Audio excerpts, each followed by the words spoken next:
Hello dear students, today I am going to continue chapter 7 of Elements of Accountancy, Standard 11 Commerce, session number 17 of Cash Book and its types.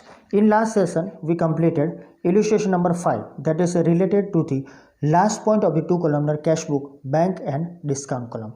I gave you example number 7 in the homework. I think you completed that one. Still अगर आपने complete नहीं किया है तो complete करके मुझे as early as possible भेज दो. That is two columnar last example. आज हम देखने जाने वाले हैं थ्री कॉलमनर कैश बुक, 3 खाने वाली, और हम इसको बोलते हैं 3 खाना वाली cash book. It includes 3 different columns in a particular cash book. यानी सब अब तक हमने जो भी सीखा सिंपल कैश बुक में, 2 कॉलमनर कैश बुक में, सब कुछ एक साथ यहाँ आएगा 3 कॉलमनर कैश बुक में. मोस्ट पॉपुलर है ये कैश बुक, यूज़फुल भी इतनी है और सब लोग यही बनाते हैं. क्लरिकल वर्क थोड़ा कम हो जाता है, एंट्रीज इसमें थोड़ी कम हो जाएगी related to the others, right, क्योंकि सब कुछ एक में ही आ जाता है. इसलिए let's start. In this type of the cash book 3 columns are kept on both the sides, यानी debit side and credit side. दोनों साइड पर आपको अलग अलग 3-3 कॉलम बनाने हैं. Discount column the first one, cash column the next one, and third one that is bank column. So यहाँ पर सीक्वेंस मेंटेन रखना स्टूडेंट्स, दूरी बनाए रखना तीनों के बीच में, और तीनों के ऊपर नाम लिखना मत भूलना. That is discount allowed, cash and bank. उसके राइट हैंड साइड पर क्रेडिट साइड पर discount received, cash and bank. So ये थी इन्फॉर्मेशन. सिर्फ उसका फॉर्मेट देखेंगे, उसमें बताऊंगा. Presently this type of cash book is more useful. ज़्यादा से ज़्यादा लोग यही यूज़ करते हैं, हर एक ट्रेडर यही यूज़ करता है. Because the reason is that cash and bank transactions, ये तो एक चीज़ है. उसके बाद discount received and allowed are record in the same structure. शायद आपको पूछा जाए कि why the particular 3 columnar cash book is more popular और more useful. Because at present in routine businesses cash and bank transactions are more, and also some of the discount related transactions are there, and cash discount must be recorded in the books of account. तो उसको आप ignore नहीं कर सकते. तो सब मिला के कैश डिस्काउंट जो रिसीव करते हुए अलाउ करते हो, सबको मिला के एक सेम स्ट्रक्चर होता है, इसीलिए यहाँ पर लिखा जाता है. Discount, cash and bank are the 3 columns in this type of the cash book. यानी पहला डिस्काउंट आएगा, उसके बाद कैश आएगा, उसके बाद बैंक आएगा. For the discount column, discount is the income और एक्सपेंडिचर, आपको मालूम है. Therefore the rule of nominal account is applicable. यानी जो डिस्काउंट रिसीव होता है या डिस्काउंट आप पे करते हो, यानी discount allowed and discount receive, उसके लिए नॉमिनल अकाउंट को आपको फॉलो करना पड़ेगा. Debit the expenses and loss and credit the incomes and gain, ये फॉलो करो. दूसरा, for cash column, cash is an assets, you know, therefore the rule of the real account is applicable. Debit what comes in, credit what goes out. Debit यानी cash comes in, cash goes out, यही follow करना है. तीसरा है at last bank. For bank column, bank is the person and the particular rule, so to the rule of the personal account is applicable. Debit the receiver, credit the giver. Bank is the receiver, bank is the giver. So at that time you have to utilize this 3. तो ये तो बहुत अच्छा particular format है जिसमें तीनों के तीनों रूल को आपको फॉलो करना है, राइट. तीनों रूल में आपको आएगा पर्सनल, उसके बाद रियल, उसके बाद नॉमिनल. तो बैंक, कैश एंड डिस्काउंट. तो ये बात हुई उसकी थियरी की. थोड़ा आगे बढ़ते हैं. On the receipt side of the cash book, यानी जो लेफ्ट हैंड साइड पर है, मेरे सामने ये देख लो, ये रिसीट साइड है, दिखेगा आपको, ये पेमेंट साइड है. तो on the receipt side of the cash book, the transactions increasing of cash and bank balance. So it is very clear कि जब तक आप ये क्लियर नहीं कर सकते तो आपको मालूम नहीं पड़ेगा. अब तो क्लियर हो भी गया होगा कि debit side of the cash book are always receipts. तो रिसीट साइड क्या आएगा कैश बुक में? Increasing the cash and bank balance. तो यहाँ पर इस साइड पे आपका कैश और बैंक बैलेंस जो बढ़ता है वही इन्फॉर्मेशन आएगी. પહેલાં કહેવું તું નહીં, દેટ ઇઝ ધ થિંગ. આપણને એવું લાગે છે ઘણી વસ્તુ બહુ સીધી હોય છે, but step by step we have to looking after that one. तो ये आपको मालूम पड़ गया. यानी जब जब आप ट्रांजेक्शन देखो, whenever looking after different of the transaction, keep in mind when cash and bank balances increases, at that time it is always on debit side. Also discount alloweds are recorded. Discount allowed क्यों आता है? वो तो खर्चा नहीं है, तो खर्चा है इसीलिए इसको यहाँ लिखते हैं ना. All the expenses are debited. So simple thing. तो यहाँ पर आएगा कैश इंक्रीजेस, बैंक इंक्रीजेस, यानी cash and bank balance increases, और खर्चा होता है तब. Okay, what about the next side? Whereas on the payment side of the cash book के पेमेंट साइड पर क्या होगा, the transaction reducing the cash, जो भी ट्रांजेक्शन होते हैं राइट, यहाँ पर जो कैश को रिड्यूस करते हैं या फिर बैंक बैलेंस रिड्यूस करते हैं, तो ये दोनों ट्रांजेक्शन यहाँ पर आएंगे क्रेडिट साइड पर as the payments are there here, ये पेमेंट है देख लो। तो आपको मालूम पड़ गया होगा कि डेबिट साइड पर बैलेंस इंक्रीज होता है, कैश कम होती है, यानी कैश बैलेंस भी बढ़ता है, और क्रेडिट साइड पर कैश कम होती है, कैश का पेमेंट होता है और बैंक बैलेंस कम होता है, उसकी एंट्री दी जाती है। और another point that is increase in overdraft, cash कम होता है राइट, ये कैश जो था वो कम हो गया, और जो बैंक के चेक के थ्रू हम पेमेंट करते हैं वो भी कम हो गया। लेकिन कई बार ऐसा होता है कि बैंक ओवरड्राफ्ट बढ़ता है, तो वो भी यहाँ लिखा जाता है क्योंकि आपका पेमेंट्स ज़्यादा होता है आपके रिसिप्ट्स के खिलाफ, तो ये भी होता है। And last one, discount received are recorded, तो डिस्काउंट रिसीव्ड है तो फिर वो क्या पेमेंट साइड पर आया, तो उसका भी हमने थियरी सीखा है कि वो एक पर्टिकुलर एक्सपेंस नहीं है, वो पेमेंट नहीं करे, वो इनकम है हमारे लिए, that's what is on the credit side, और डायरेक्टली उसको लिखते हैं। So that is the thing of the recording of the cash bank and discount related transaction.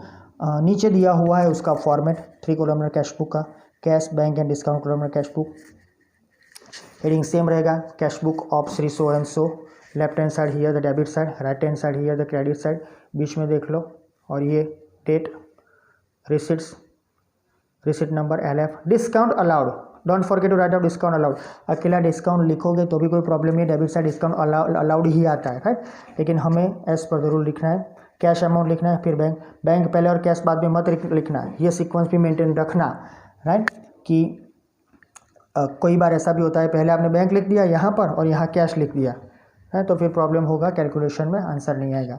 तो डिस्काउंट अलाउड कैश बैंक, उसके बाद date, payments, voucher number, LF, discount received, cash amount and bank amount. So ये same to same है, इसमें कोई change नहीं है।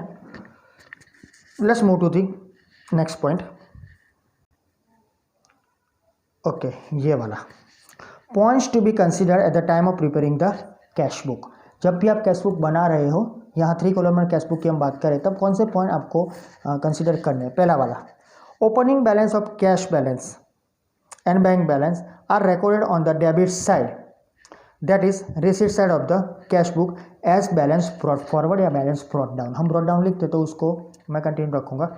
तो कीप इन माइंड, जब ओपनिंग नया मंथ शुरू होगा और ओपनिंग बैलेंस आपको लिखता है, वो लिखना है, वो कैश बैलेंस हो या बैंक बैलेंस हो, you have to write down balance brought down into bracket opening balance.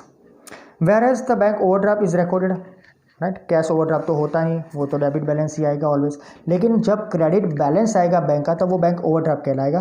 तो whereas the bank overdraft is there, तो it is recorded on the credit side, यानी कि आप जो कैश बुक बना रहे हो जो मंथ की, उस टाइम पे बैंक ओवरड्राफ्ट हो तो उसको क्रेडिट साइड लिखना है। Same thing that is payment side of the cash book as balance brought down, लेकिन ये लिखना है बैंक कॉलम में। जो पहले देखा हमने, कैश जो होता है, कैश बैलेंस और बैंक बैलेंस, वो सेपरेटली इंडिविजुअल कैश और बैंक कॉलम में लिखना है, दोनों साथ में नहीं होंगे। बैंक बैलेंस या बैंक ओवरड्राफ्ट दोनों साथ में नहीं होंगे, या बैंक बैलेंस होगा या बैंक ओवरड्राफ्ट होगा। Okay, next one, B, all types of cash receipts transactions are recorded on the debit side और receipt side of the cash book। यानी कि जो भी कैश रिसिप्ट्स के ट्रांजेक्शन है, जितनी भी कैश आप रिसीट करते हो कोई भी वे से, वो बैंक के थ्रू हो, डायरेक्ट कैश हो, all the cash and bank related transaction that is increase our cash or bank balances, it is always on debit side। and all the types of the cash payments transaction, यानी whatever payment is done by you by cash or by check, जो भी आप business में से किसी को देते हो राइट, 1 रुपया भी क्यों ना हो, वो पेमेंट, ये पेमेंट है राइट, तो उसकी एंट्री होगी ऑलवेज कैश पेमेंट ट्रांजेक्शन की are recorded on the credit side, that is payment side of the cash book. Keep in mind, जो भी रिसीट होता है कैश या बैंक के थ्रू वो डेबिट साइड, जो भी पेमेंट होता है कैश या चेक से वो क्रेडिट साइड, यानी bank CP। That is the thing. Third देखते हैं, C, all types of transactions increasing bank balance और डिक्रीजिंग ओवरड्राफ्ट। मैंने दोनों साथ में ले लिया है यहाँ पर, है ना, आपको मालूम पड़े, लेकिन यहाँ एक अदर वे से दिया है, उसको देख लेते। All the types of transactions increasing bank balance और डिक्रीजिंग ओवरड्राफ्ट, यानी यहाँ पर आपको चेक मिलता है, आप बैंक में डाल दो तो आपका बैंक बैलेंस इंक्रीज होता है। और दूसरी बात, कई बार बैंक ओवरड्राफ्ट कम होगा, क्योंकि समझ लो बैंक ओवरड्राफ्ट आपका 5,000 है, आपने मंथ शुरू किया और आपकी कैश जो भी है डिपॉजिट हो रही है, आपके चेक आ रहे हैं बैंक में जा रहे हैं, तो ओवरड्राफ्ट कम होगा। तो keep in mind the another thing that's transactions increasing the bank balance और decreasing the overdraft are recorded on the debit side और रिसिप्ट साइड। जो कैश के ट्रांजेक्शन से कैश कम होती थी, जितनी भी कैश आती थी वो सब डेबिट साइड पर लिखते थे, वैसे ही जितने भी चेक आएंगे और जैसे जैसे हमारा ओवरड्राफ्ट कम होता जाएगा वो सब कुछ जो भी ट्रांजेक्शन है हम डेबिट साइड लिखेंगे, that is receipt side in bank column, वो ऊपर वाला कैश कॉलम में। And all types of the transactions decreasing bank balance, जो भी ट्रांजेक्शन हमारा कैश बैलेंस डिक्रीज करेगी यानी बैंक बैलेंस डिक्रीज करेगी, इन शॉर्ट जो हम चेक देंगे या पेमेंट करेंगे कुछ भी चेक से, वो एक्सपेंस होगा, वो हमने पर्सनल एक्सपेंस के लिए विड्रॉ किया होगा या फिर हमने कोई अलग अलग टाइप के हमारे क्रेडिटर को पैसे दिए होंगे, वो सब जो भी पेमेंट होता है बैंक से वो बैंक कॉलम में आएगा। सो वो ट्रांजेक्शन हमारा बैंक बैलेंस डिक्रीज करता है और इंक्रीज करता है बैंक ओवरड्राफ्ट, यानी हमारा जो ओवरड्राफ्ट था उसमें ज़्यादा बढ़ा हुआ होता है, तब टाइम पे बैंक के कॉलम में हम उसको रिकॉर्ड करेंगे, है। So are recorded on the credit side और payment side in the bank column of the cash book, यानी cash transaction through the cash balance increasing वो debit side, cash decreasing credit side, bank balance increases debit side, bank balance decreases credit side. ये bank balance और bank overdraft याद रखना है, bank balance बढ़ता है तो बैंक ओवरड्राफ्ट कम होता है, बैंक बैलेंस कम होता है तो बैंक ओवरड्राफ्ट बढ़ता है, ये याद रखना। Next one D, contra transactions are recorded on both the sides of the cash book. ये जो कॉन्ट्रा ट्रांजेक्शन है ना, वो कंफ्यूज ना करें आपको, मैंने उसका ट्रिक भी दे दिया है आपको लास्ट सेशन में, वो याद रखना है। जब जब आप डिपॉजिट करते हो, जब जब आप विड्रॉल करते हो, पहले कहाँ से शुरुआत करनी है, इसमें भी हम देख लेंगे एक बार तो आपको मालूम पड़े, तो उसको भी रिकॉर्ड करना है और CC लिखना है, राइट, जो भी हमारा LF का जो हमने कॉलम बनाया है उसमें। नेक्स्ट वन ई, शायद कई बार हमारे सामने मैंने रिसिप्ट में या वाउचर में लिख दिया तो देख लेना, it is compulsory write down in LF, यानी रिसिप्ट वाउचर नंबर होते नहीं है लेकिन याद रखने की जरूरत है। E, discount allowed is recorded on debit side and discount receive is recorded on the credit side of the cash book, ये भी कॉमन है। तो जब जब आप डिस्काउंट रिसीव करते हो तो उसको डेबिट साइड पर लिखो, और जब जब आप डिस्काउंट रिसीव करते हो तो उसको क्रेडिट साइड पर लिखो, और जब जब आप डिस्काउंट अलाउड करते हो तो उसको डेबिट साइड पर लिखो, यानी एक्सपेंसेस जब होते हैं तो डेबिट साइड पर, इनकम जब होते हैं तो क्रेडिट साइड पर। तो ये थी इन्फॉर्मेशन आपके लिए 3 कॉलमनर कैश बुक की। Keep in mind this 5 points ABCDE for the preparing और points which are considered when you will prepare the cash book. ये ध्यान रखना, कैश और बैंक के ट्रांजेक्शन से उसको खास, जो डिस्काउंट के ट्रांजेक्शन से वो सेम रहेंगे, एक्सपेंस और इनकम के टोटल आप याद रखना। शुरुआत कैश बुक में कैश कॉलम से डेबिट साइड से करनी है, कैश हमेशा ज़्यादा होती है, उसमें से क्रेडिट साइड का कम करो, जो डिफरेंस आएगा वो कहलाएगा डेबिट बैलेंस, है। ये यहाँ फिर से मैं क्लियर करता हूँ, उसको डेबिट बैलेंस क्यों बोलते हैं, क्योंकि डेबिट साइड का टोटल ज़्यादा है इसलिए, क्रेडिट साइड का कम है। और बैंक का ट्रांजेक्शन करो तो दोनों का एक बार टोटल देख लो, है। अगर डेबिट साइड का टोटल ज़्यादा है, क्रेडिट साइड का कम है, यानी आपने पैसे ज़्यादा रिसीव किए तो वो कहलाएगा बैंक बैलेंस, और क्रेडिट साइड का टोटल ज़्यादा आता है, डेबिट साइड का कम आता है, तो it is known as bank overdraft. तो उसको कैरी फॉरवर्ड और ब्रॉट डाउन में ध्यान रखना कौन सी साइड पर लिखना है। जो डेबिट साइड लिखते हो डेबिट बैलेंस बोला जाता है, क्रेडिट साइड लिखते हो क्रेडिट साइड बोला जाता है। ओपनिंग बैलेंस की बात करता हूँ मैं। सो ये जैसे जैसे समझाएंगे आपको मालूम पड़ता जाएगा। कीप कॉन्सेंट्रेशन, जो भी काम दिया जाए टाइम टू टाइम करते रहो, you will get the benefit in future also. तो ये सब याद रखो। तो ये बात हो गई हमारी अब 3 कॉलमनर कैश बुक की। अब जो थ्योरी आएगी वो छोटी छोटी होगी, रिलेटेड टू RTGS, है, डेबिट क्रेडिट ट्रांजेक्शन्स हो गए, NEFT के हो गए, लेकिन वो रिलेटेड इन्फॉर्मेशन है, राइट। अब हम जो करने जा रहे हैं वो 3 कॉलमनर कैश बुक का काम करने जा रहे हैं। इलिस्ट्रेशन नंबर 6 आपके पास वो ड्रॉ करके रखना, डायरेक्टली उसकी एंट्री हो जाए नेक्स्ट सेशन में। उसके बाद हम देखेंगे एग्जाम्पल नंबर 8 जो उसके रिलेटेड है। So that's all for today. Next session में illustration 6। Thank you very much.